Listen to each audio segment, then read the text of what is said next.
পাক তোমাদেরকে নির্দেশ দিচ্ছেন ন্যায় বিচার প্রতিষ্ঠা করার জন্য। সুবহানাল্লাহ। আল্লাহ পাক কি প্রতিষ্ঠার জন্য নির্দেশ দিচ্ছেন? ন্যায় বিচার।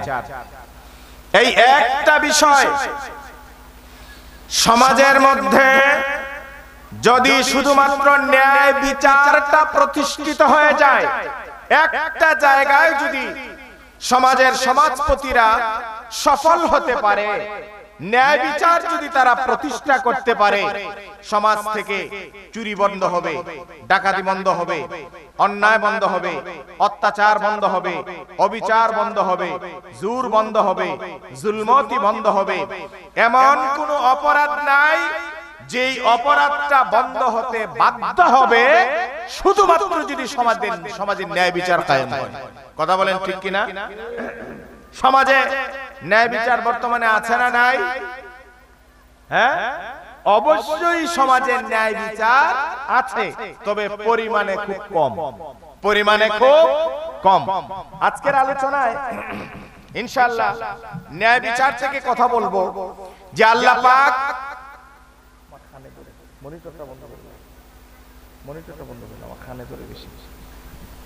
আল্লাহ পাক আমাদেরকে যে ন্যায় বিচার শিক্ষা দিয়েছেন, মুসলমানদেরকে যে ন্যায় বিচার শিক্ষা দিয়েছেন, ওই ন্যায় বিচার কায়েম করলে কি হয়? সাহাবায়ে কেরাম, রাসূল করিম সাল্লাল্লাহু আলাইহি ওয়াসাল্লাম তারা কিভাবে ন্যায় বিচার প্রতিষ্ঠা করেছেন তার কিছু উদাহরণ দিব। আমি শুরু করি খলিফাতুল মুসলিমিন হযরত ওমর রাদিয়াল্লাহু তাআলা আনহু থেকে। নাম শুনেছেন হযরত ওমরের? হযরত ওমর রাদিয়াল্লাহু তাআলা আনহু উনি ছিলেন আয়রন হ্যান্ড, লৌহ হাতের মানুষ। হযরত ওমরের দরবারে এসে ন্যায় বিচার না পেয়ে ফিরে গেছেন কালো মুখ করে, এমন কোন ইতিহাস হযরত ওমরের ইতিহাসে নাই। তো একদিন হযরত ওমর রাদিয়াল্লাহু তাআলা আনহুর কাছে একটা বিচার আসলো মুসলমান একজন সেনাপতির বিরুদ্ধে, যার নাম ছিল হযরতে খালিদ সাইফুল্লাহ রাদিয়াল্লাহু তাআলা আনহু, যার উপাধিটাই ছিল সাইফুল্লাহ মানে তরবারি। কিসের তরবারি? আল্লাহর তরবারি। সুবহানাল্লাহ। হযরত খালিদ সাইফুল্লাহর বিরুদ্ধে বিচার আসলো হযরত ওমরের কাছে। বিচারটা কি? বিচারটা হচ্ছে হযরত ওমর রাদিয়াল্লাহু তাআলা আনহু খালিদ সাইফুল্লাহকে এক জিহাদে পাঠালেন সেনাপতি করে। কি করে? সেনাপতি করে জিহাদের ময়দানে পাঠালেন। মুসলমানের পক্ষে নাকি কাফেরের পক্ষে? জোরে বলেন, কার পক্ষে? হযরত খালিদ সাইফুল্লাহর হাতে তরবারি তুলে দিলেন মুসলমানের গর্দান কাটার জন্য নাকি কাফেরের গর্দান কাটার জন্য? কাফেরের গর্দান কাটার জন্য। হযরতে ওমর রাদিয়াল্লাহু তাআলা আনহুর কাছে নালিশ আসলো যে ওমর, আপনি যে খালিদ সাইফুল্লাহর হাতে তরবারি তুলে দিয়েছেন মুসলমানদের পক্ষে আর কাফেরদের বিপক্ষে, আপনার সেই খালিদ সাইফুল্লাহ 7 জন মুসলমানের মস্তক কেটে তাদেরকে শহীদ করে দিয়েছে। আপনি তো মুসলমানের গলা কাটার জন্য খালিদের কাছে তরবারি তুলে দেন নাই, দিয়েছেন কাফেরের গলা কাটার জন্য। এখন খালিদ সাইফুল্লাহ মুসলমান 7 জনের গর্দান কেটে দিয়েছে, এই বিচারটা আপনি একটু সঠিকভাবে করে দেন। বলেন সুবহানাল্লাহ। বিচার আসছে কার কাছে? হযরতে ওমর রাদিয়াল্লাহু তাআলা আনহুর কাছে। হযরত ওমর রাদিয়াল্লাহু তাআলা আনহু কেমন বিচারক ছিলেন? যেখানে অন্যায় সেখানেই হযরত ওমরের তরবারি। আছে না নাই? আর জোরে বলেন, আছে না নাই? হযরত ওমর রাদিয়াল্লাহু তাআলা আনহু কেমন বিচারক ছিলেন একটা উদাহরণ দেই। আল্লাহর হাবিব সাল্লাল্লাহু আলাইহি ওয়াসাল্লামের জামানায় একজন মুসলমান আর একজন ইহুদি, তারা দুইজনের বাড়ি ছিল পাশাপাশি। দুইজনের বাড়ি ছিল পাশাপাশি। তো মুসলমান যে সে ছিল একটু খান্ডা টাইপের, খাইয়া টাইপের, আর ইহুদি যে সেও মুসলমান যে ছিল তার নির্যাতনে অতিষ্ঠ। তারা দুইজনের সীমানা একখানা, তো প্রতি বছর ওই বেড়া দিবার সময় দুইজনে একসাথে খাজ্জা হয়, কিলাকিলি প্রতি বছর হয়। তো দুইজনে অনেক সময় দেখবেন আমরা দেশে অনেক সময় আছে না, খান্ডা মানুষ, কিছু আইলটেলুয়া মানুষ আছে না, সিমটে লইয়া কিছু মানুষ আছে না, কিছু কিছু গৃহস্থ হল আছে, এরা দেখবেন এইভাবে কোনাকুনি কেজাটা মাইরা একেবারে তেসরা কুটটা দিয়া আরেকবার ক্ষেতের ভিতরে দেড়া ঢোকাই দিব মাত্র 3 বছরে। কথা বলেন, এই যে ঠান্ডা কিছু গৃহস্থ আছে না, আমি তাদেরকে বলি রে ভাই শোনো, আল্লাহ যদি কপালত দন লেখকে না থাকে আরেক বেটার সিম টিল্লার আইল খাইতে জমিদার হইতে পারতায় না। কথা বলেন ঠিক কি না? এই জাতের কিছু মানুষ আছে, এই সমস্ত মানুষ সব সময় সমাজের জন্য ক্ষতিকর। কথা বলেন ঠিক না? ইহুদি আর মুসলমান দুইজনের বাড়ি পাশাপাশি, প্রতি বছর তাদের সিম নিয়ে একটা ধাক্কাধাক্কি হয়। তাদের ধাক্কাধাক্কি আর ঝগড়ায় অতিষ্ঠ হয়ে ইহুদি মুসলমানকে প্রস্তাব দিল, ডাক দিয়া বলল, রে ভাই, প্রতি বছর আমরা ধাক্কাধাক্কি করি, কিলাকিলি করি, মারামারি করি, ঝগড়া করি, আমরা বছর বছর ঝগড়া জাতি না করে বলো চলো আমরা বিষয়টা নিয়ে একটা ফয়সালাতে বসি, বিষয়টা নিয়ে আমরা একটা ফয়সালাতে বসি। তখন মুসলমান কইল যে কি দিছে বিষয় নিয়ে ফয়সালাতে বইতায়, ফয়সালা করব কেডা, বিচার করব কেডা? কয় বিচার করার লাগে আর বেশি দূর যাওয়ার দরকার নাই, বিচার করার জন্য আমরা চলে যাব তোমার ওই নবী মুহাম্মদ মুস্তাফা সাল্লাল্লাহু আলাইহি ওয়াসাল্লামের কাছে। বলেন সুবহানাল্লাহ। মুসলমানে হইতে হইলে আমি রাজি হই, কারণ আমার নবী যদি বিচার করে আমি তার উম্মত, আমি তার দলের লোক, সুতরাং আমার নবী বিচার করলে আমার কোনো আপত্তি নাই। কারণ হইল কিটা, সে মনে মনে ভাবতাছে যে নবীজি তো আমার দলের, আমি উনার দলের, আমি তার উম্মত, আমারে তাইন যখন নামাজের কথা কয় নামাজ পড়ি, চান্দার কথা কইলে চান্দা দেই, সুতরাং তাইন কি আর আমার বিরুদ্ধে রায় দিবানি? তার মনে মনে এরকম। আমরা দেশে দেখছি না কিছু কিছু সরদারের ভূতাইন আছে আর কিছু কিছু মেম্বার চেয়ারম্যানের ভূতাইন আছে, এরা চৌহ কি খুস্তা লাগেও কিনিতে, এরার চিন্তা হইল বিচার করলে তো আমার বাপ ওই করতো, বিচার করলে তো আমার বাপ চেয়ারম্যান ওই করতো, সুতরাং রাস্তা ফলায় ধরে এর বিটটা লাগে পিট, এরপর একটা দেখুন আমার বাপে সামাল বনে। ইজেতে আছে না নি, যখন সমাজ ইজেতে আছে না নি। ইহুদি আর মুসলমান দুজন আল্লাহর হাবিব সাল্লাল্লাহু আলাইহি ওয়াসাল্লামের কাছে চলে গেল। তাদের স্টেটমেন্ট উপস্থাপন করার পরে আল্লাহর হাবিব সাল্লাল্লাহু আলাইহি ওয়াসাল্লাম বিষয়টাকে ইনভেস্টিগেশন করলেন, যাচাই বাছাই করে দেখলেন ইহুদির ন্যায় আর মুসলমানটার অন্যায়। ন্যায় কার? অন্যায় কার? তার রায় কার পক্ষে যাইব? ইহুদির পক্ষ আর মুসলমানের পক্ষ বুঝি না, আল্লাহর হাবিব রায় দিবেন ন্যায়ের পক্ষে। যারা বলেন রায় দিবেন কার পক্ষে? আল্লাহর হাবিব সাল্লাল্লাহু আলাইহি ওয়াসাল্লাম যখন দেখলেন তিনি ইহুদির ন্যায় আর মুসলমানের অন্যায়, তিনি এখন রায় দিবেন ন্যায়ের পক্ষে। কারণ আল্লাহর হাবিব কোনদিন স্বজন প্রীতি করতেন না, বিচারের ক্ষেত্রে নবীজির কাছে কোনো স্বজন প্রীতি ছিল না। যেমন আরেকটা উদাহরণ, আল্লাহর হাবিব সাল্লাল্লাহু আলাইহি ওয়াসাল্লামের জামানায় আমার নবীজির বংশের নাম কি ছিল? কুরাইশ বংশ। কুরাইশ বংশের একজন মহিলা চুরি করছে। কি করছে? চুরি করছে। আচ্ছা বলেন, গোষ্ঠীর মধ্যে দুই একজন মানে সিরা পাগলা থাকতে পারে না?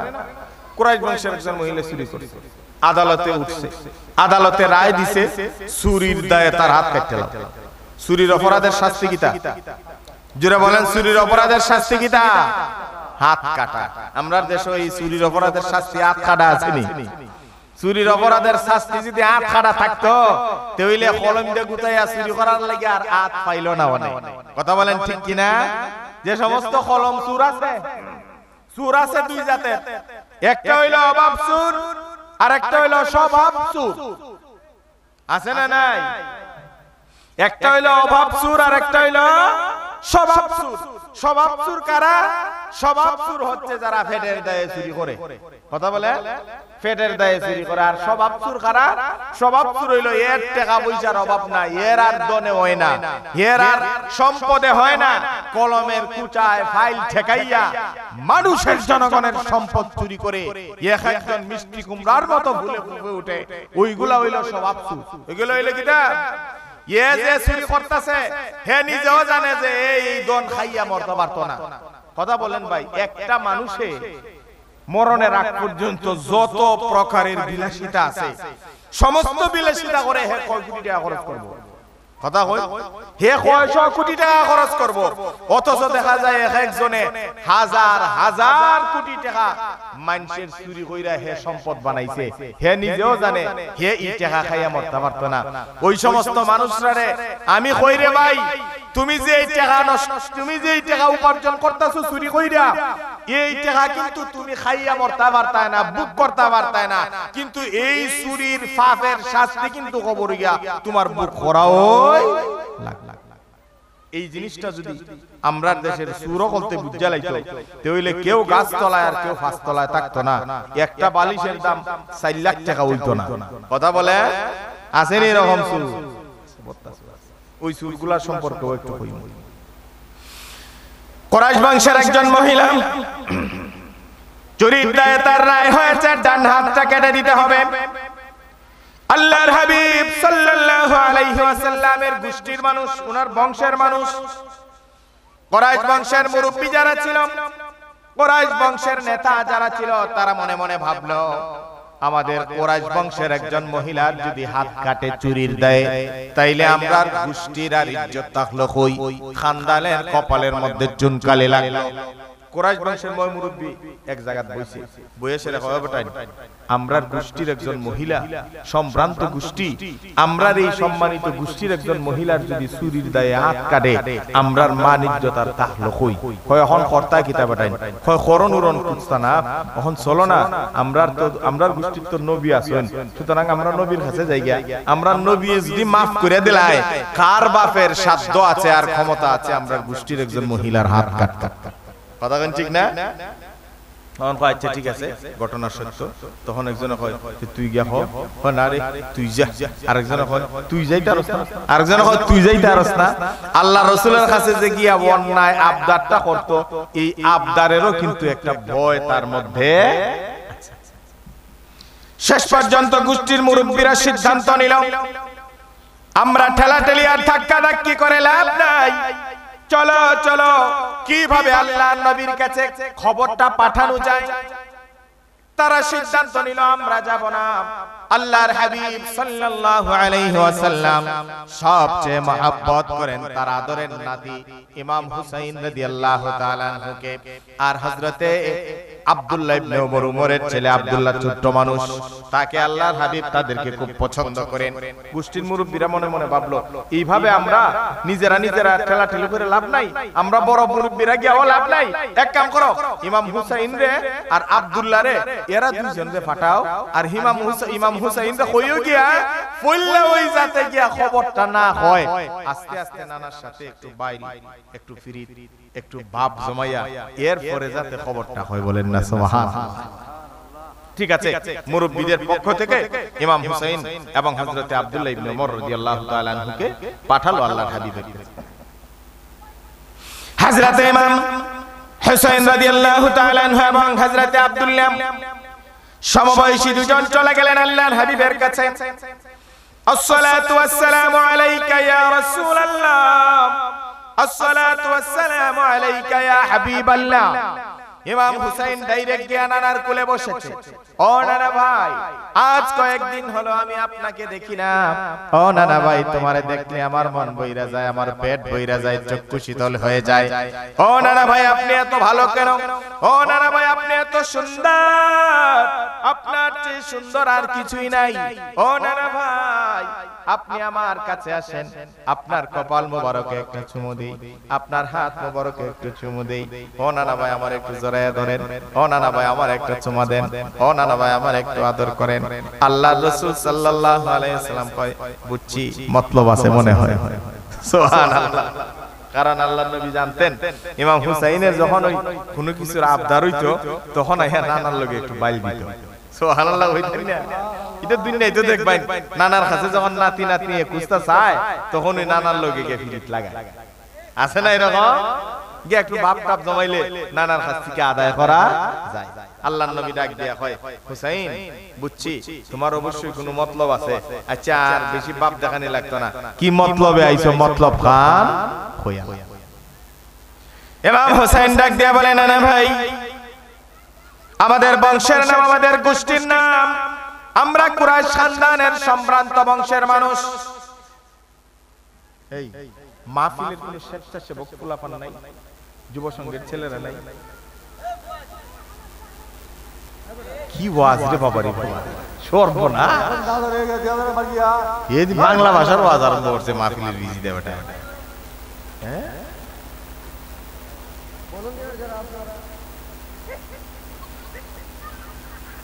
স্বেচ্ছাসেবক ভাইয়েরা যারা আছেন, আপনারা মাহফিলের একটু অন্তত পক্ষে পরিবেশটা অন্তত পক্ষে রাখেন। মানুষ কম, এটাতে কোনো আপত্তি নাই, এটা বিষয় না। কারণ একজন মানুষের সামনেও ওয়াজ করলে যদি সে আমার কথাটা শুনে আমল করতে পারে, এটাই ঠিক। কারণ সারসিনার হযরত পীর সাহেব কিবলা বলতেন, আল্লামা ফুলতুলি সাহেব কিবলা বলতেন, একটা কথা ওরা বলতেন, ওরা কোয়ান্টিটির উপরে গুরুত্ব দিতেন না, ওরা কোয়ালিটির উপরে গুরুত্ব দিতেন। কিসের উপরে গুরুত্ব দিতেন? কোয়ালিটির উপরে গুরুত্ব দিতেন। তারা বলতেন, পাল্টে দিতে যুগ জামানা, চাই না অনেক জান, এক মানুষে আনতে পারে জাতির জাগরণ। বাবারে জাতির জাগরণ। বলেন, পাল্টে দিতে যুগ জামানা, চাই না অনেক জান, এক মানুষে আনতে পারে জাতির জাগরণ। বাবারে জাতির জাগরণ। আল্লাহু আকবার বলেন।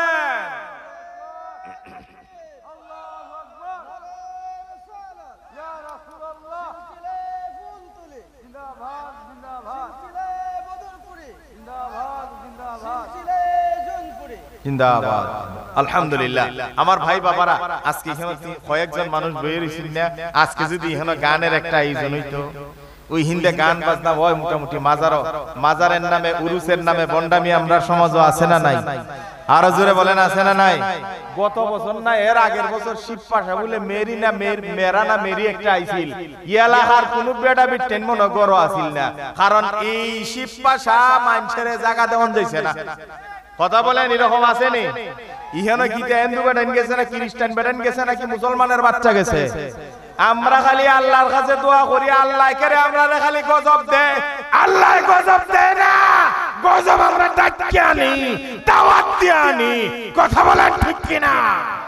আল্লাহ গজব দেয় না, না না, কখনো মানুষের উপরে আল্লাহ গজব দেয় না। এই কথাটা কখনো বলবেন না যে আল্লাহর গজব নাজিল হইছে। না, আল্লাহ এত আদর কইরা বান্দা ফালছে, আল্লাহ বান্দার উপরে গজব দেওয়ার লাগে না, আল্লাহ বান্দার উপরে রহমত দেয়। আর গজব যেটা, এই গজব বান্দা ডাকি আনে, টাইনে আনে, কিনে আনে। কথা বলেন ঠিক কিনা? তার কারণ আজকে যদি কোনো মমতাজ রাইন্না লামাইতো, মেরিরে যদি আইন্না লামাইতো, আর একটা শিল্পীরে যদি আইন্না লামাইতো, আজকে কি কোনো মানুষের জায়গা দিতে পারল? জোরে হয় নি, কেন জায়গা দিতে পারল? কিন্তু আজকে এখানে বেহেশতের বাগান ওয়াজ মাহফিল, কিন্তু মানুষ নাই, মানুষ নাই। ওই দুই তিনটা মানুষ আয়ে বই রইছে, আর পিছিতে যে ভাষায় ওয়াজ আরম্ভ করছে আরেক ফুলায়। সুবহানাল্লাহ। আল্লাহ আমাদের হেফাজত করুক, কই না আমিন? আরো জোরে বলেন আমিন। তবে একটা কথা চিরসত্য কথা, সব জায়গায় সবাই যাওয়ার ভাগ্য হয় না। বাস্তব কথা হচ্ছে, ওয়াজের মাহফিলে আসতে গেলে কপাল লাগে, কপাল, ভাগ্য লাগবে, ভাগ্য। যাদের সৌভাগ্য আছে তারাই একমাত্র বেহেশতের বাগানের মেহমান হয়, আর যাদের সৌভাগ্য নাই তারা টেলিভিশনের মধ্যে গিয়ে বসে আছে। কথা বলেন, আছে না? বহুত মানুষ টেলিভিশনের মধ্যে যায় বসে। যাই হোক, আল্লাহর হাবিব সাল্লাল্লাহু আলাইহি ওয়াসাল্লামকে ইমাম হুসাইন রাদিয়াল্লাহু তাআলা আনহু বলতেছেন, না ভাই, আমরা তো কুরাইশ বংশ, তো আমরা আসছিলাম, আপনি কি চান আমরা কুরাইশ বংশের খানদানের কপালে চুনকালি লাগুক? এটা কি আপনি চান আমরা বংশটা কলঙ্কিত হোক? ইমাম হুসাইন রাদিয়াল্লাহু তাআলা আনহুর কথা শুনে আল্লাহর নবী বলছেন, না, এটা তো আমি কখনো চাইতে পারি না। আমার বংশের কপালে চুনকালি লাগবে, আমি নবীজি থাকতে আমি সেটা হতে দেব। ইমাম হুসাইন রাদিয়াল্লাহু তাআলা, ঠিক আছে, আপনি তো তাইলে বুঝছেন বিষয়টা, তো ঘটনা কিটা? ইয়া রাসূলুল্লাহ, ইয়া হাবিবাল্লাহ, না না ভাই, যে আমরা বংশের একজন মুরব্বী একজন মহিলা মনে ভুলে হঠাৎ চুরিদারি করে লাইছিল, তখন মামলা তো কুডু উঠিয়া তার হাত কাটার রায় হইছে। তখন আপনি যদি এটা মাফ না করেন আর আমরার গোষ্ঠীর মহিলা চুরির দায়ে হাত কাটে, তাইলে আমরার গোষ্ঠীর কপালও কিন্তু খানদানের কপালও চুনখালি লাগবে। তখন আপনি যদি এটা একটু বাঁচাই দেন। আল্লাহর নবী ডাক দেয়া হয়, ও ইমাম হুসাইন তোমরা ফুলা বানাইছো কেন লাগা, আমার গোষ্ঠীর কি মই মুরব্বী নাই? ইমাম হুসাইন রাদিয়াল্লাহু তাআলা আনহু ডাক দিয়া কয়, আমরারে মুরব্বিরাই ওই পাঠাইছে। ইমাম হুসাইন রাদিয়াল্লাহু তাআলা আনহু কথা শুনে আল্লাহর নবী ডাক দিয়ে বলতেছেন, তাইলে এক কাজ করো, তোমরা তো বাচ্চা ফুলাফান, বিচারের রাহটা তোমরার কাছে শোনায় লাভ নাই, মই মুরব্বি এক জায়গার মধ্যে দলা করো, দেখি মই মুরব্বির সামনেই কমুনে হন তোমরারে বাচ্চা মানুষ কইলে মানুষ বিশ্বাস করতেও পারে নাও করতে পারে। আল্লাহর হাবিবের কথা শুনেন হযরত আব্দুল্লাহ এবং ইমাম হুসাইন সামনের দিকে চলে গেলেন, মুরব্বিরা অপেক্ষায় দাঁড়িয়ে আছে। এই কিতা হইছে, কিতা খবর, কিতা খবর, ঘটনা কিতা? ইমাম হুসাইন ডাক দিয়া হয়, ঘটনা বেশি খারাপ না, ঘটনা ভালোই। আল্লাহর নবী সেচ্ছে উঠছে না, কইছে মুরব্বি দলা করতে, মুরব্বিরা সামনে তাইন কইবা। আল্লাহু আকবার। আল্লাহর হাবিব সাল্লাল্লাহু আলাইহি ওয়াসাল্লাম সমস্ত মুরব্বিদেরকে তাই সেখানে জমা করলেন। আল্লাহর নবী সকলের সামনে উপস্থিত হয়ে তিনি বক্তব্য দিলেন। যেমন গোষ্ঠীর মুরব্বিরা আসলো, গোষ্ঠীর বাহিরের মুরব্বিরাও আসলো। আল্লাহর নবী ডাক দিয়া বলেন, ইয়া মাশারাল হাজিরিন, আমি আপনাদেরকে কষ্ট দিয়েছি, আপনাদেরকে একটা মেসেজ দেওয়ার জন্য। কি মেসেজ দিবেন? আল্লাহর নবী ডাক দিয়া বলেন, ও আমার প্রাণের মুরব্বিরা, আমার বংশের লোকেরা, আমার প্রাণের সাহাবীরা, আনসার মুহাজিরেরা, আমার গোষ্ঠীর পক্ষ থেকে আমার কাছে একটা তদবির আসছে, আমার কাছে একটা সুপারিশ আসছে। আমি যেন আমার খানদানের ইজ্জত রক্ষা করার জন্য আমার গোষ্ঠীর একজন মহিলা চুরির দায়ে হাত কাটা হয়েছে, সেটা যেন আমি মাফ করে দেই, এরকম একটা তদবির আমার কাছে আসছে। আমি যদি গুমে গামে বিষয়টা শেষ করে দিতাম তাহলে সবাই জানতে পারতো না। সবার সামনে ওই বিষয়ের একটা সরাহা, ওই বিষয়ের একটা ফয়সালা আমি করতে চাই, সবাইকে আমি জিনিসটা বুঝায় শোনায় দিতে চাই। সেজন্য আমি আপনাদেরকে এক জায়গায় একত্রিত করেছি। আমি আল্লাহর নামের কসম করে বলি, আমার প্রাণের সাহাবীরা, সম্মানিত হাজিরিন, লাউ আন্নাহা ফাতিমা বিনতে মুহাম্মদ সাল্লাল্লাহু আলাইহি ওয়াসাল্লাম, এটা তো আমার গোষ্ঠীর মহিলা, আল্লাহর নামের কসম করে বললাম, ওই মহিলাটা যদি আমার গোষ্ঠীর না হয়ে আমার কলিজার টুকরা মেয়ে ফাতেমা হতো, আর চুরির দায়ে যদি তার হাত কাটার রায় হতো, আল্লাহর কসম, আল্লাহর কসম, আমি রাসূল নিজে আমার মেয়ের হাতটা কেটে দিতাম। আল্লাহু আকবার। এই ছিল আমার নবীজির ন্যায় বিচার। আর বর্তমান সমাজের ন্যায় বিচার হল সর্দার হল, কিছু কিছু সর্দার অকল তা না, এটা কমন ভাবে কইলে সবার উপরে পড়ে। কিছু কিছু সর্দার হল আছে, এরা বিচারের সময় মুখের বাই ছায়া দেখে যে কেডায় আমার গোষ্ঠীর, কেডা আমার উরবাড়ির গোষ্ঠীর, কেডা আমার কুডুম, কেডা আমার লাডুম, কেডা আমার বাড়ির, কেডা আমার খানদানের। এই সমস্ত স্বজন প্রীতি আমরা সমাজে আছে না নাই? আর জোরে বলেন আছে না নাই? কিন্তু আল্লাহর হাবিব যে শিক্ষা দিয়েছেন, এই শিক্ষার মধ্যে বিচারের ক্ষেত্রে কি কোনো স্বজন প্রীতি চলবে? জোরে বলেন চলবে। এই স্বজন প্রীতির কারণে সমাজের নিরীহ, নির্যাতিত, নিপীড়িত, নিষ্পেষিত, নিগৃহীত মানুষগুলা হে দেখা যায় মাইর খায়, মা ফসায়, একমাত্র কিছু কিছু বিচারকের কারণে। কথা বলেন ঠিক কিনা? কিছু কিছু বিচারক আছে যারা সমাজের মধ্যে বিচারের আগের রাত টাকায় গরু ছাগলের মতো বিক্রি হয়ে যায়। কথা বলেন আছে না নাই? কিছু কিছু বিচারক আছে টাকায় গরু ছাগলের মতো বিচারের আগের রাতে বিক্রি হয়ে যায়। ওই সমস্ত বিচারকদেরকে আল্লাহর দরবারে একদিন জবাবদিহি করতে হবে। কথা বলেন ঠিক কিনা?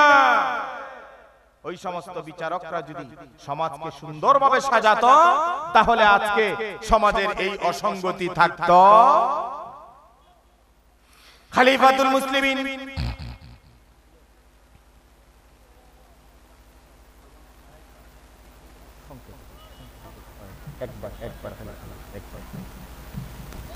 সম্মানিত উপস্থিতি, আপনারা আনন্দিত হবেন যে আমাদের মাহফিলের প্রধান অতিথি যিনি, উনি আমাদের মাঝে এসে পৌঁছে গেছেন। আপনারা একটা নারায়ে দেন, নারায়ে তাকবীর, নারায়ে রিসালাত, আহলে সুন্নাত ওয়াল জামাত, প্রধান অতিথির আগমন, শুভেচ্ছার স্বাগতম, হাসানুর রহমান হুসাইন নকশবন্দি সাহেবের আগমন। সম্মানিত উপস্থিতি, আমাদের প্রধান অতিথি সাহেব আমাদের মধ্যে এসে পৌঁছে গেছেন।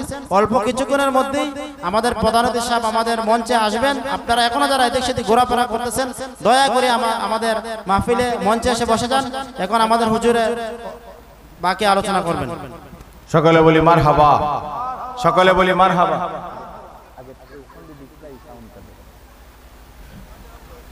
আচ্ছা ঠিক আছে, সকলে বলি মারহাবা।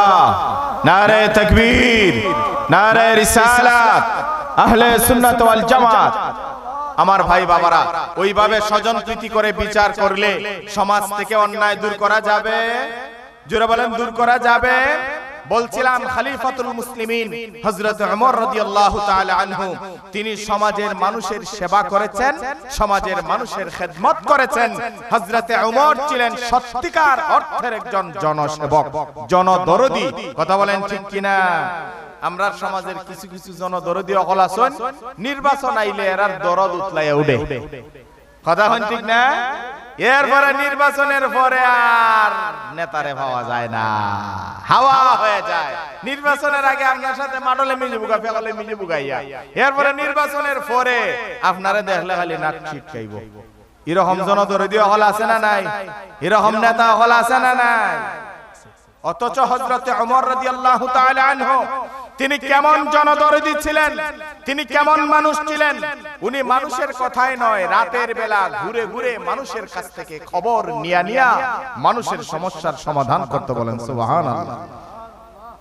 খলিফাতুল মুসলিমিন হযরত ওমর একদিন রাতের বেলা ঘুরতেছেন, গভীর রজনীতে তিনি বের হয়ে যেতেন।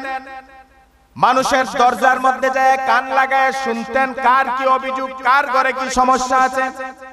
খলিফাতুল মুসলিমিন হযরত ওমর রাদিয়াল্লাহু তাআলা আনহু তিনি একদিন আল্লাহর হাবিব সাল্লাল্লাহু আলাইহি ওয়াসাল্লামের খলিফা, তিনি চলে গেলেন আল্লাহর হাবিব সাল্লাল্লাহু আলাইহি ওয়াসাল্লামের খলিফা হিসেবে মাঠের মধ্যে আলোচনা করার জন্য, মানুষের অভাব অভিযোগগুলো জানার জন্য। আল্লাহর হাবিব সাল্লাল্লাহু আলাইহি ওয়াসাল্লামের সাহাবী আমিরুল মুমিনিন হযরত ওমর রাদিয়াল্লাহু তাআলা আনহু চলে গেলেন মানুষের অভিযোগগুলো দেখার জন্য। শুনেন, ওই মহিলা হযরত ওমরের বিরুদ্ধেই অভিযোগ দিতেছে। বলেন সুবহানাল্লাহ। কি অভিযোগ দিচ্ছেন? ওই মহিলাটা ডাক দিয়ে বলে, রব্বুল আলামিন, আমি একজন হতদরিদ্র মহিলা, আমার স্বামী ছিল দুনিয়া থেকে চলে গেছেন। আমার স্বামী চলে যাওয়ার পরে আমার একমাত্র সন্তান সেও দুনিয়া থেকে চলে গেছে। মানুষের বাড়িতে ভিক্ষা করে করে আমি আমার সামান্য কিছু পেট চালাইতাম। ইদানিং কয়েকদিন হয়ে গেল আমি ভিক্ষাও করতে পারি না, মানুষের বাড়ি যেতেও পারি না, আমি ক্ষুধার্ত, আমার ঘরে কোনো খাবার নাই। শুনলাম এই দেশের রাজা, এই দেশের বাদশা, এই দেশের খলিফা নাকি হযরত ওমর। আমি তো একজন প্রজা হিসেবে, এই দেশের একজন বাসিন্দা হিসেবে আমার নেতার খলিফার একবার এসে আমার খোঁজ খবর নেয়ার দরকার ছিল। রব্বুল আলামিন, এই গভীর রজনীতে তোমার দরবারে আমি একটা আবদার দিচ্ছি গো আল্লাহ, কঠিন হাসরের ময়দান যেদিন কায়েম হয়ে যাবে, আমি সেই দিন খলিফা ওমরকে আপনার আদালতের কাঠগড়ায় আসামি বানাবো। আমি একজন ক্ষুধার্ত মানুষের কাছে কেন খলিফা এসে আমার খাদ্য সরবরাহ করলো না, সেজন্য আমি নিজে ওমরকে আসামি বানায়া তোমার দরবারে আমি আসামি বানাবো। হযরত ওমর কোথায়? জোরবানা ওমর কোথায়? দরজার মধ্যে দাঁড়ায় আছে। আপনি কি বলতে পারবেন? সাধারণত একজন মানুষ কি বলতে পারবে, মেম্বার সাহেব, চেয়ারম্যান সাহেব, আপনি তো গম চুরি করছেন, চাল চুরি করছেন, আমি কিন্তু কোর্টে মামলা করবো, অভিযোগে যাইতে পারতেন না, এর আগে আপনার ঠ্যাং ভেঙে লেগে। কথা বলেন, সাহস আছে বলার? সাহস নাই। হযরত ওমর কথা শুনলেন, তিনি তো ইচ্ছা করলে মহিলার বিরুদ্ধে অ্যাকশন নিতে পারতেন। চুপচাপ তিনি চলে আসলেন। গভীর রজনীতে তিনি রাজ দরবারে চলে আসলেন। গভীর রজনীতে রাজ দরবারে এসে হযরত ওমর রাদিয়াল্লাহু তাআলা আনহু রাজ দরবারের গোদাম খুললেন এবং গোদাম খুলে তিনি ওই মহিলার ঘরে খাদ্য সরবরাহ করার জন্য নিজের কাঁধের মধ্যে তিনি আটার বস্তা তুলে নিলেন। গভীর রজনীতে তিনি আটার বস্তা কাঁধে নিয়ে ওই মহিলার ঘরের দরজার মধ্যে গিয়ে ঠুকা দিলেন। পরিচয় গোপন রাখলেন। ভেতর থেকে আওয়াজ আসলো, কে রে? আমি অভাগিনী কাঙ্গালিনীর দরজার মধ্যে কে আঘাত করেছ? বাহির থেকে আওয়াজ দিল, বাবা মা, আমি একজন সাধারণ যুবক, শুনেছি আপনার ঘরে নাকি খাবারের সংকট, আপনি ক্ষুধার্ত। যদি আমাকে একটু সুযোগ করে দেন, যদি আপনি আমাকে একটু সুযোগ করে দেন, তাহলে আমি আপনার খাদ্য দিয়ে একটু খেদমত করতে চাই। মহিলা দরজা খুললেন। হযরত ওমর পরিচয় দিলেন না। মহিলাকে ডাক দিয়ে বলে, মা, তুমি চুলার মধ্যে আগুন দাও আর আমার কাছে পানি দাও, আমাকে সুযোগ করে দাও, আমি রুটিগুলা করে দেই, আর তুমি রুটিগুলা ছেঁকে ছেঁকে তুমি তোমার খাবারের চাহিদা মেটাও। আর্ধ পৃথিবীর শাসক আমিরুল মুমিনিন ক্ষুধার্ত একজন মানুষের কাছে খাদ্য সরবরাহ করার জন্য তিনি নিজে রুটি বানানো শুরু করলেন। মহিলা রুটিগুলা ছেঁকে ছেঁকে খাচ্ছে আর হযরত ওমরের দিকে তাকায়া টপ টপ করে চোখের পানিগুলা ছেড়ে দিচ্ছে। হযরত ওমরের দিকে তাকায়া যখন কান্না করছে, ওমর তো তার পরিচয় দেয় নাই। মহিলারে ডাক দিয়া বলে, মা, তোমার তো খাদ্য সমস্যার সমাধান হয়েছে, এখন তো তোমার খুশির কথা, আনন্দের কথা, এখন তুমি কেন কান্না করছো? ওই মহিলা ডাক দিয়া বলে, রে বাবা, এখন আমি আমার কষ্টে কাঁদি না, এখনের কান্নাটা হচ্ছে আমার সুখের কান্না। কোন কোন সময় আনন্দ মানুষের চোখ দিয়ে পানি এসে যায়, এই কান্নাটা আমার আনন্দের কান্না আর একটা আফসোসের কান্না। কিসের আফসোস গো মা? না না না, আমি গরিব মানুষ, ছোট্ট মানুষ, এত বড় কথা ছোট মুখে বলা যায় না। না মা, তুমি নির্ভয়ে বলো। ওই মহিলা ডাক দিয়ে বলে, রে বাবা, কে তুমি? তোমাকে চিনি না, তোমাকে জানি না। তোমার আদর্শ, তোমার সেবা, তোমার মহানুভবতা দেখে আমার তোমাকে অত্যন্ত ভালো লেগেছে। আমার আফসোসটা হচ্ছে, আমার মনে হয় তোমার মতো ভালো একটা ছেলে যদি, ভালো একটা লোক যদি আল্লাহর জমিনে খলিফা ওমরের জায়গায় যদি খলিফা হতো, আমার বিশ্বাস তোমার এলাকার কোন জনগণ খাওয়ানে কষ্ট পাইতো না। কাকে বলতেছে? হযরত ওমর কে বলতেছে, বাবা, তোমার মতো ছেলে যদি ওমর হতো, তাহলে তোমার এলাকার কেউ খাদ্য সংকটে ভুগতো। হযরত ওমর পরিচয় গোপন রাখলেন। ডাক দিয়া বলে, ম্যাম, আগামীকাল সন্ধ্যাবেলা, আগামীকাল হযরত ওমরের রাজদরবারে যায় বলতে পারবানি আমার ব্যাপারে, যে আমার মতো যুবক ওমর হলে ওমরের খলিফাতের আসনে বসতে মানুষ কষ্ট পেত না, এই কথাটা বলতে পারবা কিনা? মহিলা ডাক দিয়া বলে, রে বাবা, আমি শুনছি ওমর নাকি খুব গরম মানুষ। ওমরের কাছে যখন মানুষ গিয়া কোনো অন্যায় কথা বলে, তখন নাকি তার গর্দান ফেলে দেয়। আমি ওমরের কাছে গিয়ে এত বড় অন্যায় কথা বলতে পারবো না, তার বিরুদ্ধে কথা বলতে পারবো না। ওই যুবক ডাক দিয়া বলে, ম্যাম, তুমি ওমরের দরবারে গিয়া এই কথা বলার কারণে যদি তোমার উপরে কোনো আঘাত আসে, আমি যুবক কথা দিলাম, আমার বুকটা আগে পেতে দিব, আমার বুকটা আগে জাজরা হবে, তারপরে তোমার উপরে আঘাত আসবে, নির্ভয়ে যাবা। শেষ পর্যন্ত মহিলা ডাক দিয়া বলে, রে বাবা, যাও যাও, আগামীকাল ওমরের দরবারে গিয়ে আমি কথা, এইভাবে কথা বলবো। এখানে ওয়াজ চলতেছে, এখানে তোমরা গল্প করতেছো এত জোরে জোরে।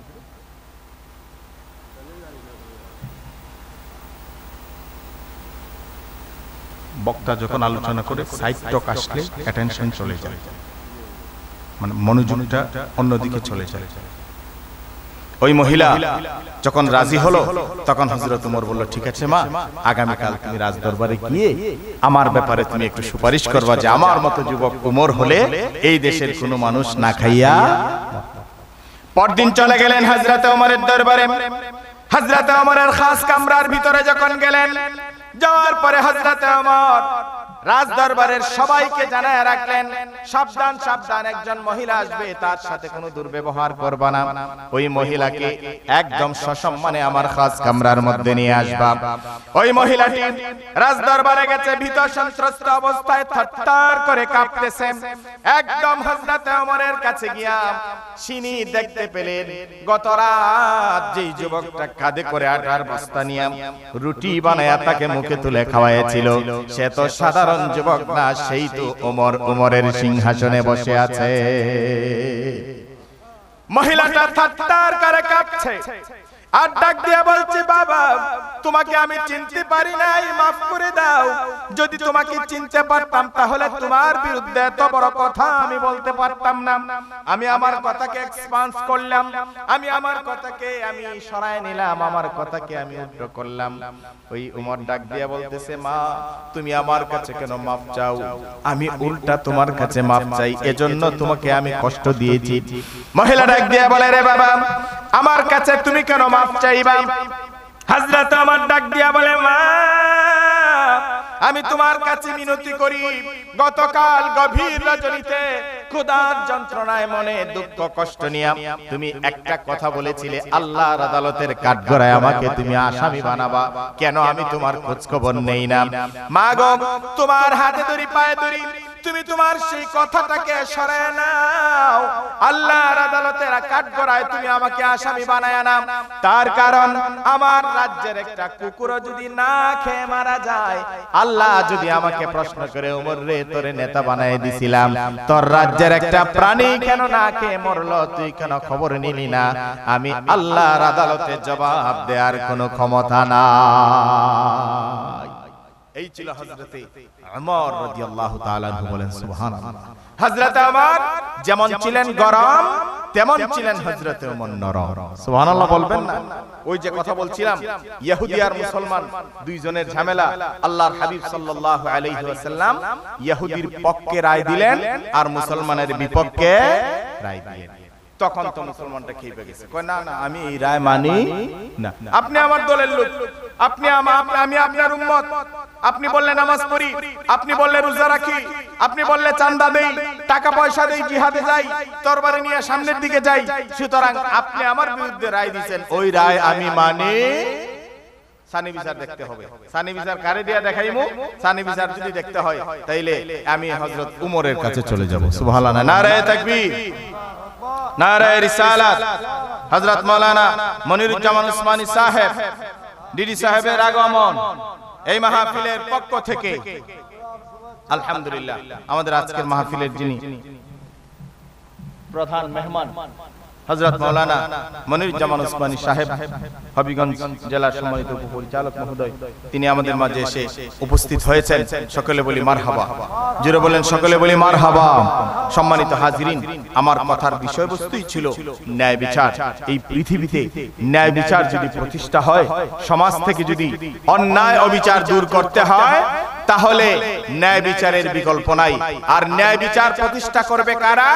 ন্যায় বিচার প্রতিষ্ঠা করবে সমাজের বিচারক যারা, রাষ্ট্রের বিচারক যারা, সমাজপতি যারা আছে, যাদের হাতে বিচারের দায়ভার দায়িত্ব দেওয়া আছে, তারা যদি সমাজে ন্যায় বিচার প্রতিষ্ঠা না করে, তাহলে আর কেউ সমাজে ন্যায় বিচার প্রতিষ্ঠা করতে পারবে না।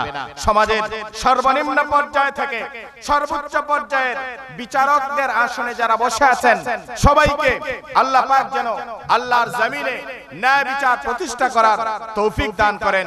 সকলে বলি আমিন। ওয়া আখিরু দাওয়ানা আলহামদুলিল্লাহি রাব্বিল আলামিন। আসসালামু আলাইকুম ওয়া রাহমাতুল্লাহ।